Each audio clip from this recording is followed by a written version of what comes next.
sa loob.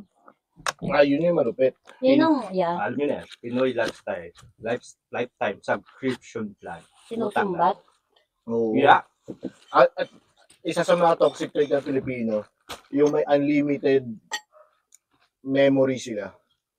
Maaalala nila yung isusumbat pa nila yun. Di ba dati, hindi naman nakano sa mga babae, pero yung laging sinasabi, yung asawa ko, naaalala pa niya yung nangyari nung 10 years ago. Pero mga Pilipino, babae man o lalaki, maaalala niya, ayan, di nga ako pinautangan yan. Nasa ano na lang. Nasa isip Grabe, na. Forever na yun. ako, hindi ako pinautangan. Ikaw pa na, na inuutangan, ikaw pa nagkakamali. Pero maaalala niya na, kahit nangyari na yun, 20 years ago. May ano sila sa Nagtatanim sila tatanim ng something about you. Tama. Diba? Pero yung mga good memories, parang hindi masyado Oo, na hindi nila, kunwari, isang beses mong hindi pinautangan, pero pinautangan mo sila dati. Yun pa yung Iba mga... yan sa sa utang na loob. Diba talagang uusapang utang?